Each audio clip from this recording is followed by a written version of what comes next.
Coming up here on the Raiders Report, I'm going to be looking at every single pending free agent for the Las Vegas Raiders and deciding which players the Silver and Black should re-sign. Now, obviously, just because I sit up here and I say, all right, the Raiders should bring this guy back, the Raiders shouldn't bring that guy back, doesn't mean that it's going to happen. I'll also break down, what's the chance that it does end up happening, because I already know there's a few players that aren't going to be returning, but there's other players that, based on what I've been told, I know that the Raiders are interested. On top of that, though, one of the last things that Tom Telesco said at the NFL Combine was that he wants to be somebody that builds that reputation of bringing his guys back, because when he was the GM of the Los Angeles Chargers, that's not what they did. They didn't bring back their guys. And if he wants to have that, well, then I thought this would be the proper video to do based off of which guys we're going to try to bring back here for Antonio Pierce and Tom Telesco. If you do not know the Raiders' 2024 free agents, luckily for you, I have a list right now. We're going to start with the offensive side of the football, and you're also going to see certain guys have RFA, ERFA next to their names. If you don't know what a restricted free agent is or an exclusive rights free agent is, luckily, I will show you the NFL definition here in just a second. But the Raiders have 4 running backs, a fullback, a receiver, 2 tight ends. Then their offensive line, which is probably their biggest loss at talent and overall where I think the Raiders are really going to concentrate this offseason is building the trenches. Jermaine Eluemunor, your starting right tackle. Brandon Parker, backup. Greg Van Roten was your starting right guard last season. Andre James, your starting center. And then, you got Bilal Nichols, Adam Butler, 2 of the top defensive tackles on this team. John Jenkins is very old, but he was a lot better than what I thought that he was going to be and really stepped up for this team, especially because some of the younger defensive tackles ended up falling off. Amik Robertson ended up getting some playing time because Marcus Peters decided that he didn't want to tackle, and Isaiah Polameo down there also as an exclusive rights free agent. If you're looking for free agency videos around the Raiders, hit that subscribe button, turn on those notifications. That way, every time we make a video, you don't miss a thing. The Raiders are going to sign a lot of players, and they're also going to let a lot of guys go. Some of these guys are going to go to some other NFL teams. It's the way that it is. But the reason why that I love free agency is this is where the Raiders Report is at its best. Breaking news, covering all this stuff. I don't want you to miss it, so subscribe and turn on those notifications. Up next here on the show, we're going to look at every Raiders pending free agent, and I'm going to tell you whether or not we should sign them. We are going to start with the offensive side of the football, and then we will go to the defensive side of the football. So first, we're going to look at the running back position, and I want to show you the depth chart because when you look at the overall depth chart, yes, Brandon Bolden is a free agent, and I just forgot to mark it. Zamir White also right now is the top back. The only backs realistically available to the Raiders, Zamir White, Sincere McCormick, and Britton Brown. Those are the only guys that you have. Ameer Abdullah, Jakob Johnson, Josh Jacobs, Brandon Bolden are all free agents. On top of that, also, Austin Walter. So for Jacobs, which is the main reason why you guys are probably going to click into the show, he's your headliner.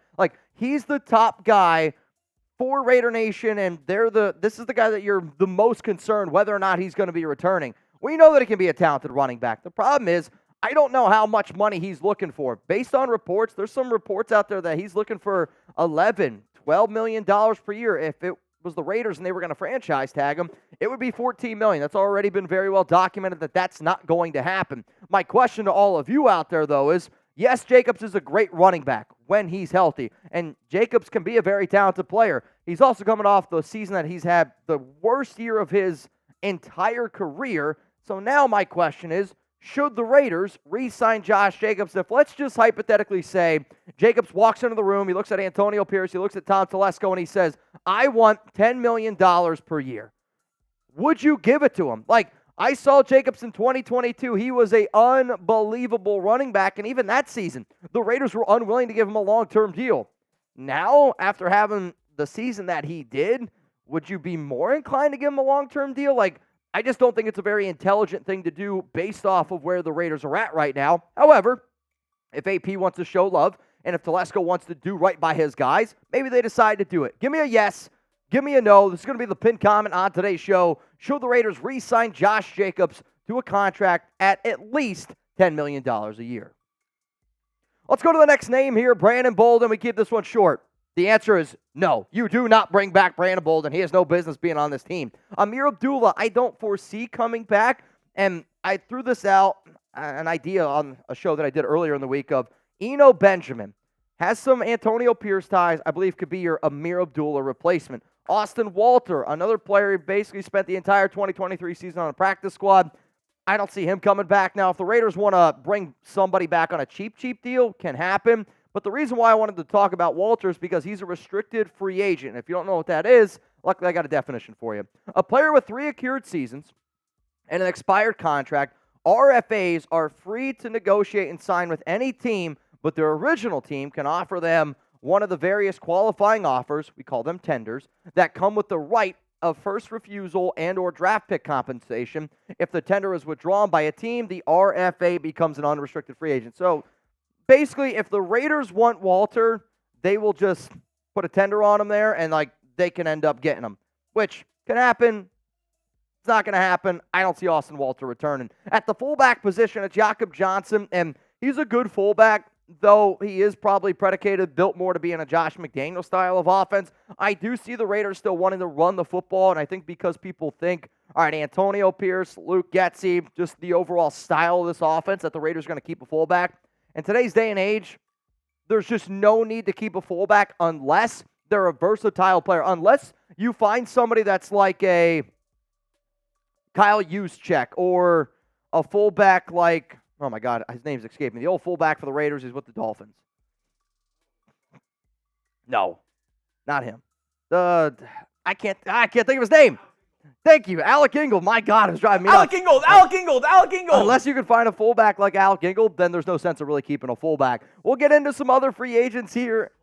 We'll get into some other free agents here in just a second, but today's show sponsored by Game Time. Last-minute tickets, lowest price guaranteed.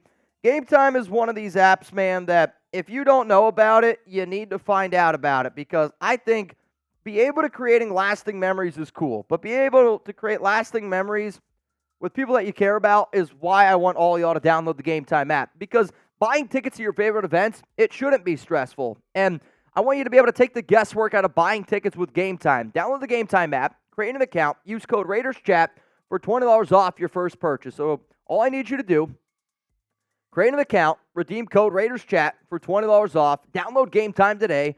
The link's going to be available to y'all down in the comments and in the description of today's show. One of my favorite features that Game Time has is they have images of your seat before you buy, so you know exactly what you're going to get when you arrive. You're going to score tickets quickly without the hassle, skip the hassle, and enjoy the entertainment.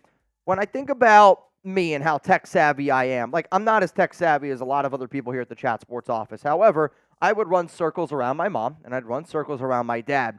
When I talk about apps, like an app like Game Time, I can't stress to you enough how easy it is to use. I feel like when I talk about a sponsor, and sometimes because I've talked to my dad about it, he's like, oh, I wouldn't use that. It just sounds too complicated, which I get it. If you don't know what something is, maybe it scares you away. If there's anybody that's watching the show right now, and if you like going to events, if you want an app that is simplistic, easy to use, Game Time is very easy to use, and the fact that you can get lowest prices and you're going to be able to find tickets to all sorts of events, whether you want to go to, I was going to say football, but there's no football anymore, basketball, concerts, comedy, you can do all that amazing stuff. So please check out the Game Time app. You're really going to enjoy it. Again, that link's going to be available to y'all down in the comments and in the description of today's show. Let's now go to the wide receiver position here, and Devontae Jacoby, Hunter Renfrow. The Raiders are going to cut Renfrow this year. The only free agent is DeAndre Carter, and I do not foresee the Raiders bringing back Carter. They want to have a bigger role here with Trey Tucker, and I had the opportunity to talk to Carter at the NFL Combine, at Media Day a few weeks ago during the Super Bowl. And based off his conversations, he's just kind of looking to go anywhere he could possibly fit on an NFL team. I will admit, DeAndre Carter does have ties with Tom Telesco from his time back with the Chargers, so maybe there's a little bit of a connection there from a special team standpoint. But to me, I would want more out of our special teams because Carter, I don't think, was very good this year. Let's go to the tight end room now. You got 2 free agent tight ends. It's Austin Hooper and Jesper Horsted. Hooper and Horsted were both McDaniel's guys, especially Horsted. As far as I'm concerned, though, you got Michael Mayer, and that's it. You got to figure out somebody else that you can put with Mayer. I believe that's going to end up being Mercedes Lewis. So for Hooper, it's not going to be him. And then Jesper Horsted, another player that has had opportunities at times. And was previously a receiver. He does have ties with Champ Kelly, the Raiders' assistant general manager from his time back with Chicago. But both of those tight ends, I don't really see why the Raiders would bring back either of those two dudes. Let's now go to the offensive line here. The big guys up the middle, Andre James, Greg Van Roten, Jermaine Eluemunor, trying to replace 3 starting offensive linemen. It's not an easy thing to be able to do. However, to me, there is one player that is the top priority out of these 3 guys. His name is Jermaine Eluemunor. I know that Jermaine, for whatever reason, I feel like people don't appreciate Jermaine and what he's been able to do for this team over the past 2 seasons. Now, he does have a good relationship with Carmen Brasillo. The Giants are showing interest in Jermaine. Based off the conversations that I've had with Eluemunor, he wants to remain in Las Vegas. He's very happy to be a dad. He wants to keep the family all together. He just also wants to get his payday. He's 9 years old, about to be 29 years old, coming off a career year. He's looking for, I can't tell you actually what he's looking for.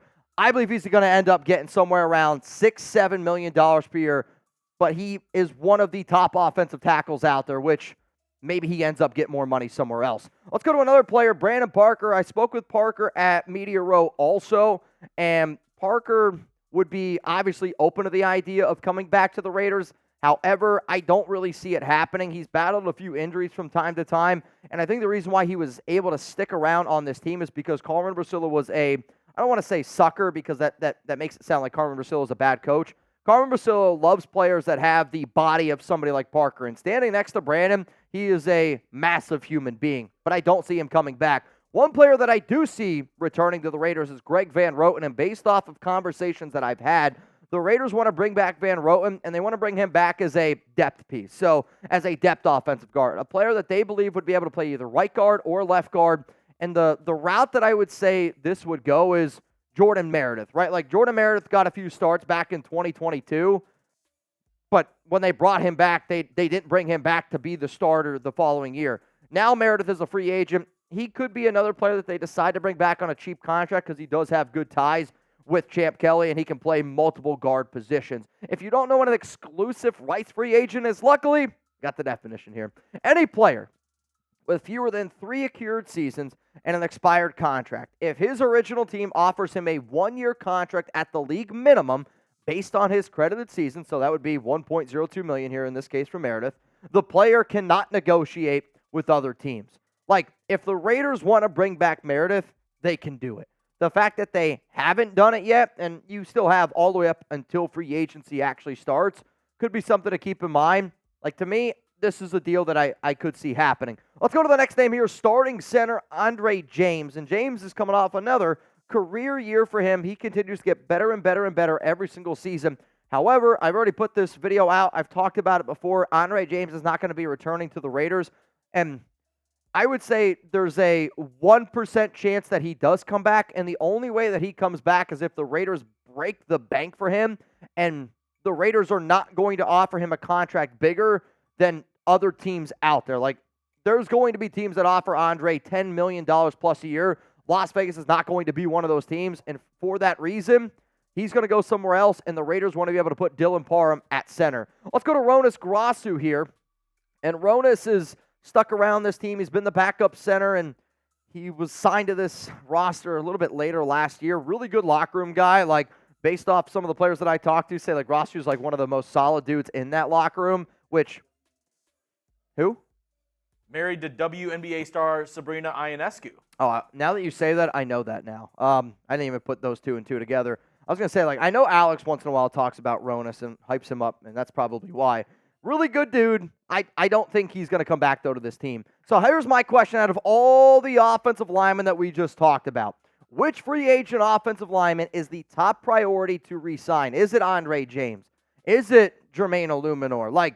Out of those 2, those are the only 2 possible answers it could be. No disrespect to Greg Van Roten, but Greg Van Roten did not do what Eluemunor and Andre James have done. My personal opinion, as much as I love Andre and as much as I love Jermaine Eluemunor, both of those guys are my guys. You need to figure out what you're going to do. And to me, if you're bringing in a new quarterback, and if you roll with Aiden O'Connell again, you need to make sure that your tackles are more secured. And on top of that, I also have confidence in Dylan Parham. So with this being said, It's Jermaine Eluemunor for me. Jermaine is at the offensive tackle position where he played last year. If you can find a tackle that's a top 12 right tackle in the NFL, you bring him in, you keep him on this line, you give him $6, $7, $8 million per year, and then you have him next to Colton Miller, and you can build in the trenches a little bit easier. Like, you're not going to get back Andre James. You don't want to start Greg Van Roten at guard based off what I'm hearing. So that means then you got to try to find in free agency in the draft 3 new offensive linemen. It is very important for the Raiders, though, to at least bring back one of those guys. Let's now go to the defensive side of the football here on the show. I'm going to look at the defensive tackles here first. Bilal Nichols, John Jenkins, Adam Butler are the 3 pending free agents. First name coming up here is Bilal Nichols, who does have a very good relationship with Champ Kelly. Previously was with the Chicago Bears. Nichols, then he came here with the Raiders, battled a knee injury, a meniscus his first year, and got better and better as the season went on this past year for the Silver and Black. Nichols is looking to get a bigger payday this offseason. I know the Raiders are interested in bringing him back. I would probably put this one, though, at about a 30% chance that he returns. Another defensive tackle here is Adam Butler, and out of all the DTs, I actually think that bringing back Butler is more important for this Raiders team than John Jenkins, than even Bilal. What Butler was able to do was probably one of the most underappreciated DTs in all the NFL, and I actually thought was the Raiders' best defensive tackle last season. If you can bring him back for $5 million or less, I would do it. Next name is John Jenkins, and he's got a really, really good relationship with Rob Leonard. This could be actually a guy that I see comes back, and it would be another veteran that you just bring back on a one-year cheap kind of deal, played a lot better than what he's getting credit for. Like, for you to be able to have a defensive tackle that gets 61 tackles at 34 years old, making basically the vet minimum, that really, really helps you out. And I always talk about having player coaches. If you had John Jenkins, who then can help out some of these young players, like a Byron Young, like a Nesta Jade Silvera, that's a really good transitioning point. Let's now go to the linebacker position here. Robert Spillane, Divine Diablo, Luke Masterson are your top 3 starters. I do expect to see a little bit more out of Amari Burney this upcoming season. And Spillane, what I am being told, is right now in conversations of getting a potential contract extension. I think that Divine Diablo might actually be on the hot seat. He does fit with what the Raiders are looking for at the linebacker position. He just hasn't been able to produce. Curtis Bolden is a pending free agent. He's really more of just a run stopper, and I say that coming off a season where I was very wrong on Robert Spillane's ability to cover. This past year, Bolden also proved when he was healthy that he can be a decent coverage linebacker and played a lot better than what it was expected. But Bolden, his main thing is special teams. Like, he's what you look for in a gunner. He can go down the field, and he can light you up. He's a really hard hitter. Let's go to Kanai Mauga, another player here. And Mauga bounced from time to time from the practice squad. This is actually a dude that I know Antonio Pierce likes a lot, and I do anticipate that Mauga comes back. It's not going to be on a very expensive deal. Again, you're looking at vet min, like practice squad type of player, but he is viewed as a solid locker room guy here for the Silver and Black. Let's all go to the cornerbacks room. You got Amik Robertson.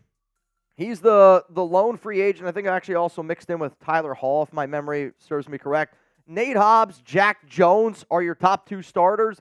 And if I'm Amik, you got a tough decision to make because the first few years that you spent in Las Vegas were not good years. And I'm not saying it was Amik's fault. He dealt with a lot of different defensive coordinators, a lot of different head coaches, but finally showed that he could be a reliable corner in the NFL. I don't know if he's a starter, probably a little bit more of a rotation guy overall, but he's a solid player. I think he's going to be looking for a little bit more than what the Raiders should give him. And to me, how deep this cornerback class is, both in free agency and especially in the draft, I don't think that Amik ends up coming back. Tyler Hall is an intriguing player. If you were to ask me who do I think is a more likely chance of coming back, Tyler Hall or Amik Robertson, I would actually say Tyler Hall. The price tag, Hall's going to get a very minimum type of deal, but his ability to play in the slot is actually something that I know the Raiders like a lot more than compared to Amik. The final position group here is safety. You got Marcus Epps and Trevon Merrick. And Isaiah Polamea was the lone exclusive rights free agent. Right now you have probably one of the best safety duos in the entire league. Also, I'm curious to see what they do with Chris Smith this upcoming season. Based on Isaiah Polamea being an exclusive rights free agent, like if they want to bring him back, they will be able to. Based off conversations that I've had, it's a coin flip. The Raiders do like him, and the Raiders are interested in bringing him. However, I've also been told that he could potentially join his uncle. For those that don't know, Kennedy Polamalu was Isaiah Polamalu's uncle, who also has ties with Troy Polamalu, and now I forget where exactly Kennedy Polamalu went. I want to say it was the Rams off the top of my head, but he's with a different team now, and from what I am hearing, Isaiah might follow Kennedy Polamalu's future, just the Seahawks. You're right, Vincenzo. He went to the Seahawks. So that's just somebody to keep in mind. This one, though, I would say is a coin flip right now. So if the Raiders could only re-sign one free agent, who should it be? Should it be Jermaine Eluemunor? Should it be Josh Jacobs, Andre James, Amik Robertson? We threw out a bunch, and I mean a bunch of different names to at least sit back and consider. To me, if the Raiders could only re-sign one free agent, the name that they need to re-sign is Jermaine Eluemunor. And I'm not just saying that because Jermaine's my guy. I'm saying Jermaine Eluemunor takes priority over Josh Jacobs because today's day and age, the right tackle position is more important than the running back position. If you bring back Jacobs and you pay him a hefty deal, but your offensive line sucks, it doesn't matter how good of a running back you have. And we saw it this past season. The Raiders line got shit on more than they deserved, but the Raiders, Josh Jacobs struggled. He averaged 3.5 yards per carry. He was a little bit slower, but that's because your quarterback play was so bad. If running backs are the easiest position to replace, it's not that I don't like Jacobs. It's just I think that you can replace Jacobs a lot easier than what you would be able to replace a right tackle in Jermaine Eluemunor in an offseason that you need to be able to find your franchise quarterback. And if you're stuck again with Aiden O'Connell and you're not sold on your offensive line, like for how good the Raiders' offensive line played last season and Aiden struggled, imagine if you have a bad offensive line with Aiden O'Connell. That's why it's Jermaine Eluemunor.